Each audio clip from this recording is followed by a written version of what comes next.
ఓం నారాయణ సమారంభాం శంకరాచార్యమధ్యమాం అస్మదాచార్యపర్యంతాం వందే గురుపరంపరాం.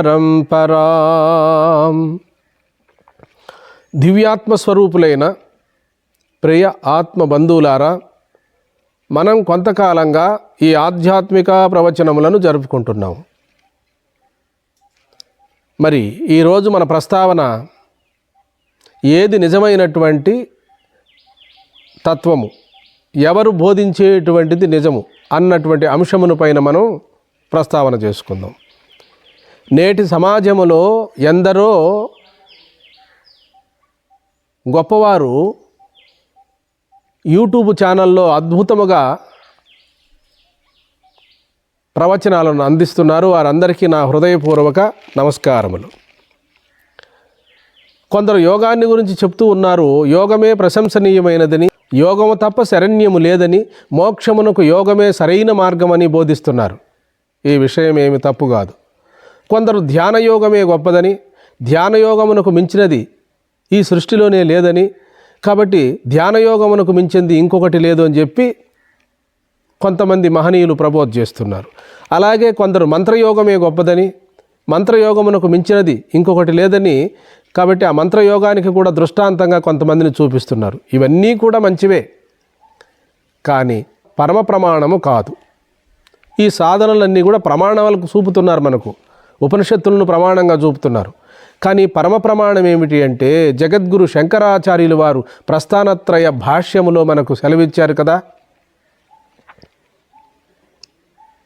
ప్రస్థానత్రయం అంటే 3 శాస్త్ర గ్రంథములు మనకు: ఉపనిషత్తులు, బ్రహ్మసూత్రాలు, భగవద్గీత.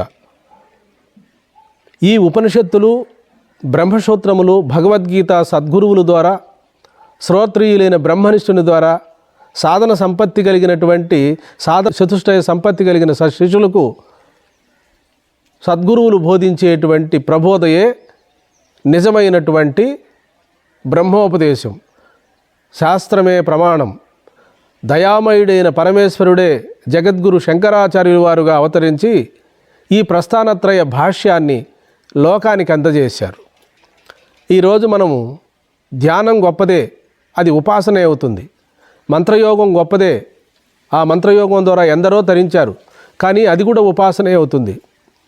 ఇవన్నీ కూడా ధ్యానయోగము కానివ్వండి, మంత్రయోగం కానివ్వండి, లయయోగం కానివ్వండి, ఇవన్నీ కూడా రాజయోగం కానివ్వండి, ఇవన్నీ కూడా పరమాత్మతత్వాన్ని తెలుసుకునేటందుకే ఇవి సోపాన క్రమములే కానీ వేరు కాదు.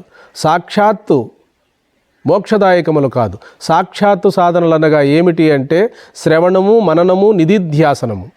ఇవి ఆంతరంగిక సాధనలు. ఇంతకుముందు చెప్పుకున్న సాధనలన్నీ పరంపరా సాధనలు, బహిరంగ సాధనలు.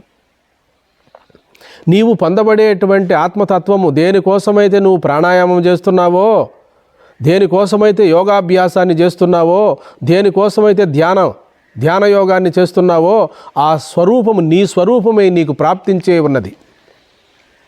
అది నీవు కొత్తగా సాధన చేసి సంప్రాప్తింప చేసుకోవలసినది కాదు. సాధన చేసి సంప్రాప్తింప చేసుకునేదానికి అనిత్యం, అది స్వర్గం వలె అనిత్యం అవుతుంది. కాబట్టి సాధన సాధ్యము కాదు, అది సిద్ధ వస్తువే, నీకు ప్రాప్తించి ఉన్న నీ స్వరూపమే అది అని చెప్పి ప్రస్థానత్రయ భాష్యము జగద్గురు శంకరులు వారి యొక్క రచనల్లో, వారి భాష్యాల్లో మనకు స్పష్టంగా తెలియజెప్పడమైనది.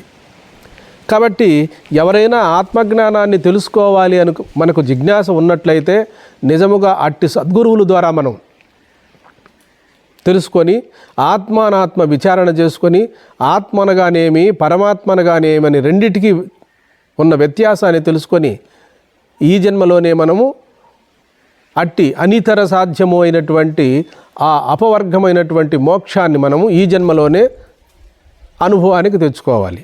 మోక్షము అనగా ఏమిటంటే బంధ విముక్తి, జనన మరణ ప్రవాహము నుండి విడుదల. కాబట్టి ఈ మోక్షము అనే పదం కూడా మనకు ఎక్కడ చెప్పబడినది అంటే అనేక శాస్త్రములు యందు చెప్పబడినది. మోహక్షయమే మోక్షము, బంధ విమోచనమే మోక్షము, ఈ సంసారం అనే బంధము నుండి విముక్తి పొందడమే మోక్షమని మనకు శృతులు పెద్దలు మనకు ప్రబోధిస్తున్నారు. కాబట్టి నిజ నిర్ధారణ మనం తెలుసుకోవాలంటే కొందరు 3 గంటలు కన్నార్చకుండా అలా దృష్టిని భూమధ్యంలో చూస్తూ ఆ శాంభవి ముద్రలో ఉండడమే నిజమైన ప్రశంసనీయమైనటువంటి యోగ విద్య అంటారు. అయితే ఇంకా కొందరు కర్ణములలో ఏళ్ళు ఉంచుకొని ఆ బొటన ఏలు నుంచి నాద శబ్దములో మనసును లయం చేయడమే ఇదే నిజమైనది అంటారు. ఇవన్నీ నిజమైనటువంటివే, పరమ ప్రమాణం కాదు. పరమ ప్రమాణం ఏమిటి అంటే వేదమే ప్రమాణము, చతుర్విధ మహావాక్యములే పరమ ప్రమాణం. ప్రజ్ఞానం బ్రహ్మ, అహం బ్రహ్మాస్మి, తత్వమసి, అయమాత్మా బ్రహ్మ అనేటువంటి వేద ప్రమాణమైనటువంటి ఆ వాక్యములే ప్రమాణము. అవే మనకు నిజమైనటువంటి ఆత్మజ్ఞానానికి మూలం.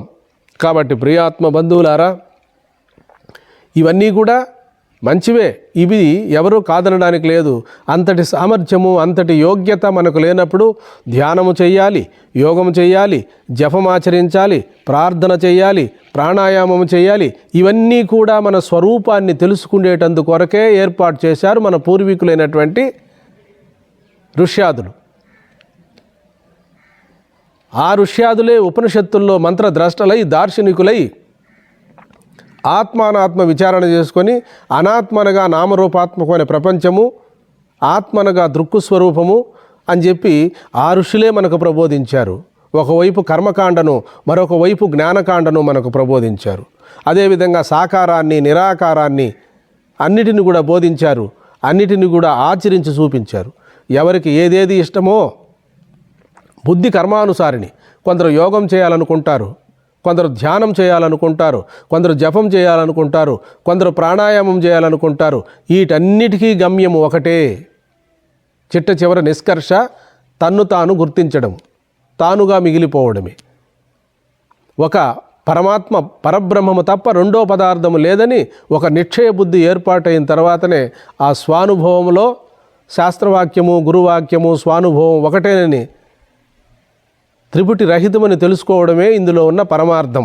ప్రియాత్మ బంధువులారా, ప్రతిరోజు కూడా మనము ధ్యానమే చేస్తామో, యోగమే చేస్తామో, జపమే చేస్తామో, ప్రార్థనే చేస్తామో, కనీసం ఒక 40 నిమిషాలన్నా ప్రతిరోజు మనము ఆచరణలో ఉంచుకోవాలి, సాధన చేయాలి. మనసు ఏకాగ్రత కలిగిందా లేదా అని మనముగా క్వశ్చన్ మార్క్ వేసుకోవాలి, తెలుసుకోవాలి మనం. కాబట్టి 1 గంట, 2 గంటల్లో, 3 గంటల్లో నేను చెప్పే అనుభవం వచ్చేది కాదు. కొన్ని రోజులకు కానీ, కొన్ని నెలలకు కానీ, కొన్ని సంవత్సరాలకు కానీ, కొన్ని జన్మలకు కానీ బ్రహ్మ విద్య అనేది ప్రాప్తిస్తుందని చెప్పి మన మహనీయులు ప్రబోధ చేస్తున్నారు. సతు దీర్ఘకాల నైరంతర్యం సత్కారాసేవితో దృఢభూమి. పతంజలి మహర్షి చెప్తారు, మనం అనుకున్నంత సులభం అయితే కాదు. బహుజన్మలకు కానీ, కొన్ని సంవత్సరములకు కానీ ఈ బ్రహ్మ విద్య అనేది అనుభవం లేకొస్తుంది. కాబట్టి సూక్ష్మంలో మోక్షం అన్నట్టుగా మన స్వరూపాన్ని మనము మరిచాం, తిరిగి గుర్తు చేసుకోవడమే.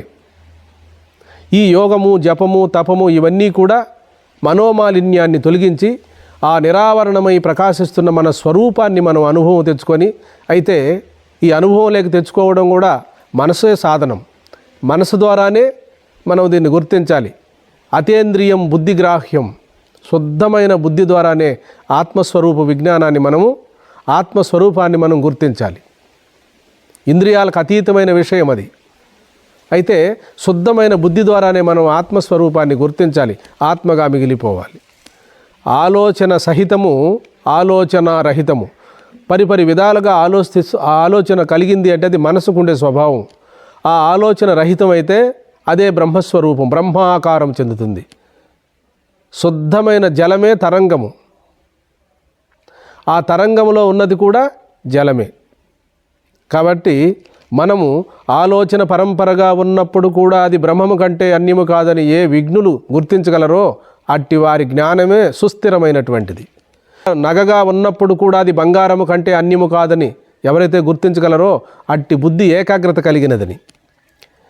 ఎవరికైతే కుండగా కనపడేది కూడా మన్యనని ఎవరైతే గుర్తిస్తారో వారి బుద్ధే సూక్ష్మ బుద్ధి.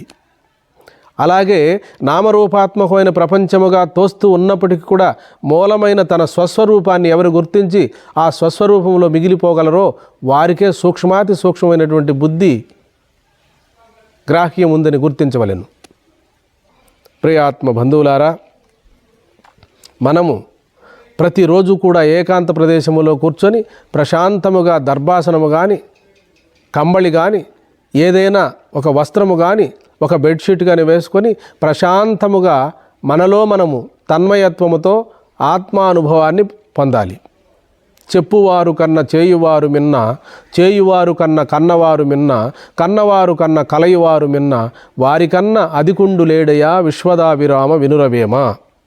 కాబట్టి చెప్పడం సులభము, ఆచరించడం కష్టం. ఈరోజు నేను ఎంతవరకు మౌనంగా ఉన్నాను, ఎంతవరకు నాకు ఆత్మానుభూతి కలిగినది, ఎంతవరకు నేను మంత్రజపం చేశాను, ఎంతవరకు నా మనసు చెలించకుండా ఏకాగ్రతను పొందినది, సమాధిలో ఎంతవరకు ఉన్నది అన్నటువంటి అంశాన్ని మనకు మనముగా ప్రశ్న వేసుకోవాలి. కాబట్టి అభ్యాసం కూసు విద్య అన్నట్టుగా మనము ప్రతిరోజు కూడా ఈ సాధన, ఈ ప్రయాణాన్ని ఆపకూడదు.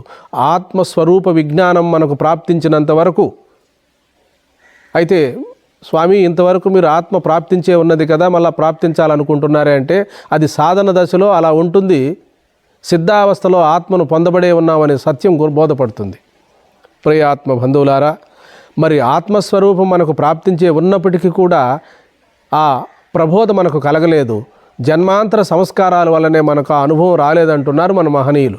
ప్రియాత్మ బంధువులారా, శ్రమ కోర్చి ఓర్పుతో, నేర్పుతో, సహనముతో ప్రతి ఒక్కరూ కూడా అంతర్ముఖులై ఆత్మస్వరూపాన్ని ఈ జన్మలోనే తెలుసుకొని ఆ స్వరూపమై మిగిలిపోవాలని కోరుకుంటూ, మరి మనందరికీ కూడా ఆ జగద్గురు ఆది శంకరాచార్యులు వారి అనుగ్రహం మనకు కలగాలని, ఈ జన్మలోనే జన్మరాహిత్యం పొందాలని కోరుకుంటూ సర్వే జనా సుఖినో భవంతు, లోకా సమస్తా సుఖినో భవంతు. హరి ఓం.